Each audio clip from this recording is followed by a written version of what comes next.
E aí, pessoal, beleza? Vamos lá, retornando aí para os nossos estudos. Agora a gente vai estar falando sobre um julgado também muito interessante lá no STF.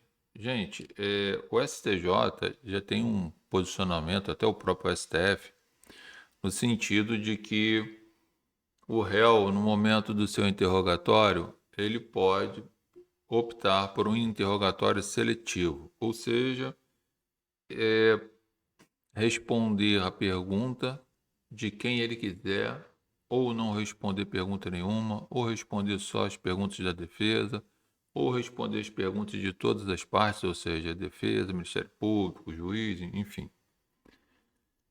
Se discutia muito na doutrina qual era a natureza jurídica, né, do interrogatório do réu, se era um meio de defesa, se era misto, né, meio de defesa e meio de prova, ou se era só meio de prova. Bom, já está mais do que pacificado, pelo menos isso é o que a gente vem entendendo, e os tribunais, numa posição nessa direção, no sentido de que se trata de um meio de defesa, tá ok? É o momento que o réu tem dele falar o que ele acha que tem que falar, o momento que ele tem, né, de construir a sua autodefesa, já que a defesa técnica já está sendo construída pelo advogado, e aí fechando a ideia da ampla defesa, que é a soma da defesa técnica com a autodefesa, que é o interrogatório. Bom, nesse caso aqui, a gente vai ver que o sujeito, né, sua namorada, ela estavam sendo processados lá por tráfico, e eles optaram em responder somente as perguntas da defesa. E o juiz entendeu que não, que isso não seria possível. Isso tem acontecido em vários vídeos, vários episódios aí passando aí pelas redes sociais, né? Já que ainda bem que se pode gravar audiências hoje, em que os magistrados ficam cerceando o direito do réu, dizendo que você não tem previsão legal. Claro que tem previsão legal, tem jurisprudência, mas ainda é aquele resquício, né, de arbitrariedade, de inquisitoriedade. São pessoas ainda ultrapassadas que acham que quando o réu, né, opta, prefere, determina agir de um jeito, parece que eles se sentem ofendidos, né? E o pior com a chancela do Ministério Público, que é o fiscal da lei, e não faz nada, fica ali, né? Como se fosse apenas um quadro de paisagem, que isso é um absurdo. Quando interessa para ele, que geralmente é para prejudicar o réu, aí ele se manifesta. Mas quando é referente a dar respeito às leis, direitos e garantias do cidadão brasileiro, independentemente se ele está sendo acusado ou não, o Ministério Público não faz nada. Por quê? Porque a parte tem interesse, quer condenar de qualquer jeito, pouco se importa com aquele que está sentado ali. O problema não é só esse, o problema é que deveria se dar respeito às leis, ao cidadão brasileiro, ao advogado, à justiça, e ele interferir como fiscal da lei e dar prosseguimento ao processo, e no final, se for o caso de condenação, o juiz que condene e aplique a pena máxima se quiser, fica a critério dele. O que eu sempre questiono, sempre que eu critico, já há muito tempo, é a ausência de um processo penal justo. Se fala muito na teoria, se fala muito, muito, muito, mas chega na hora da prática a gente acaba vendo alguns absurdos. E pior, o juiz de primeira instância negou, a defesa foi ao tribunal, o tribunal negou, e para minha surpresa o STJ também negou. Isso teve que parar no STF, e o STF foi e concedeu a ordem para anular o julgamento. Me surpreendeu no STJ que o STJ tem tido um posicionamento nesse sentido e me parece que talvez não tenha sido analisado da melhor forma possível e o STJ negou. Também é comum, às vezes, a gente ver uma jurisprudência quase pacífica e não sei por qual motivo, num julgamento qualquer, aquela jurisprudência é flexibilizada e gera um prejuízo para o réu. Nesse caso aqui, é exatamente o que aconteceu. O STJ tem um posicionamento de que o interrogatório do réu é até um meio de defesa, ele pode realizar o ato de forma seletiva, ou seja, responder a quem quiser ou as perguntas que quiser.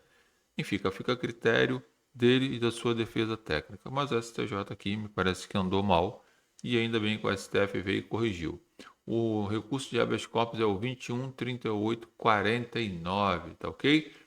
Que trata desse assunto. Então, o caso em discussão no caso em discussão, o casal foi acusado de tráfico de drogas e durante a audiência de instrução optou por responder somente às perguntas de sua defesa. Essa decisão foi inicialmente negada pelo juiz responsável e posteriormente pelos tribunais superiores, Tribunal de Justiça de Santa Catarina e STJ. A defesa contestou a decisão, alegando constrangimento ilegal e violação ao direito de silêncio, levando o caso ao STF. Princípio da não autoincriminação. Então, uma vez que o juiz nega e qualquer tribunal nega esse direito do réu, está ferindo o princípio, né, da presunção de inocência, de não produzir prova contra si mesmo, o princípio da legalidade, o princípio da dignidade da pessoa humana e por aí vai, né, gente? São vários princípios e que não sei por que parece que dá um apagão na mente dessas pessoas que às vezes eles insistem em cercear e mais, validar um absurdo desse. No interrogatório como direito, né, o ministro Gilmar Mendes reforçou essa visão, salientando que o interrogatório configura um direito do acusado e não um dever, o que implica a possibilidade do réu, né, ter controle de todos os seus aspectos de sua participação, incluindo quem formulará as perguntas. Isso é claro, já é passivo, né? Ainda fica insistindo. O lastimável é que isso ainda tem que parar no STF, uma situação dessa em que pessoas aí de primeira instância, desembargadores e às vezes até o STJ, né, comete alguns deslizes aí, mas tem acontecido muito, muito, muito na primeira instância e nos tribunais de justiça, segunda instância, o desrespeito aos direitos e garantias do cidadão. Em regra, o STJ tem conseguido corrigir algumas coisas e o STF também, mas leva muito tempo. Enquanto isso, o sujeito fica agonizando, né, nas mãos de pessoas da justiça sobre como vai ser o seu destino, qual vai ser seu destino, como vai ser seu futuro, enfim, tudo isso é lamentável. Análise crítica da decisão, né? Avanço na proteção dos direitos, né? Respeito pela autonomia do acusado e promoção de um ambiente jurídico justo. Então, quando o STF, né, coloca novamente, no seu devido local, no seu devido lugar, a decisão que deveria ter sido dada, ou seja, anula o julgamento, e aí é mais custo que se tem, mais trabalho que se dá, porque aquilo tudo que foi feito anteriormente vai ser jogado fora, e não acontece nada com essas pessoas que ficam gastando dinheiro público e gerando dano emocional às pessoas que se veem processadas. Verdade é que já há muito tempo também vem falando sobre isso, que o ser humano é descartado lá pela justiça, né? Várias vezes a gente está sentado para fazer uma audiência e os juízes tratam o ser humano como se fosse um lixo. A verdade é essa, né? A gente tem que ficar lutando ali, brigando ali para se ter respeito, não só com o réu, mas com o próprio advogado, o defensor público, com o direito, com a justiça, com o cidadão brasileiro no geral. E a gente passa uma luta muito grande em relação a isso, mas infelizmente esse sistema e a gente vai continuar com esse trabalho. Conclusões, né? Respeito pela dignidade da pessoa humana, o STF traz de volta quando o STJ não faz, influência nos casos futuros, isso traz uma influência nos casos futuros, ou seja, você deve guardar esse número desse habeas corpus, desse recurso de habeas corpus, dessa decisão, para quando você for para as suas audiências aí, já deixar guardado aí na sua pastinha, no seu notebook, no seu celular, seja onde for, para caso o juiz insista, né, praticar essas arbitrariedades, você apresente seus argumentos fundamentados não só na lei, como na doutrina, mas também na jurisprudência, e esse é mais um julgado que vai fortalecer a nossa luta contra essas arbitrariedades. Promoção, né, de um ambiente jurídico mais justo, quando se reconhece o direito do réu de responder ou não às perguntas, ou responder de quem ele quiser e quais ele quiser, ou até ficar em silêncio. Isso também traz à tona o princípio da paridade das armas, tendo em vista que o réu é muito mais fragilizado do que o Ministério Público que está acusando, que vem, né, com um arsenal de armas jurídicas para cima do réu. E aí se tenta, com o princípio da paridade das armas, o mínimo possível tentar minimizar, porque erradicar a desigualdade das partes não tem como, até por causa dos desrespeitos, das arbitrariedades que a gente fica vendo, esse é mais um caso. Então, o princípio da paridade das armas também pode ser avocado para vir dar auxílio nessa luta desigual aí. Legislação pertinente. Você pode também chamar, né, os seus fundamentos lá nos seus argumentos, seja em grau de recurso, habeas corpus, argumentação, momento da audiência, regras de Mandela, Pacto de São José da Costa Rica e Pacto Internacional dos Direitos Civis. Todas essas normas, todos esses tratados, convenções em que o Brasil é signatário, entram como força de norma constitucional no nosso país, conforme artigo 5º, parágrafo 2º da Constituição, que você pode utilizá-los aí nos seus argumentos, tá? Sempre faça seus argumentos fundamentados também em normas constitucionais, nos tratados, convenções e por aí vai. Quanto mais você tiver fundamentos, né, para sustentar algo, mais chance você tem de êxito em eventual recurso, tá? Evolução jurisprudencial, a posição tradicional, né? O direito de silêncio era entendido que como opção de não responder a nenhuma pergunta para evitar autocriminação, expansão do direito, uma autonomia do acusado. Então, com essas decisões dos tribunais superiores, começa a se ter uma evolução jurisprudencial, em que pese, nós sabemos que nos julgados de primeira instância e segunda instância, nós ainda não estamos evoluindo tanto como deveria. São raros os juízes de primeira instância que ainda não se sentem incomodados com essa situação, parece que tem medo de perder poder, e os tribunais que são constituídos por seus desembargadores que também ainda têm esse medo de, entre aspas, perder o poder em reconhecer o direito do réu. São pessoas com pensamentos retrógrados, pensamentos atrasados, e isso interfere muito, né? Não só na vida da sociedade, mas como também para os cofres públicos, também para a sociedade, que traz uma instabilidade jurídica e social muito grande. Mas vamos continuar lutando.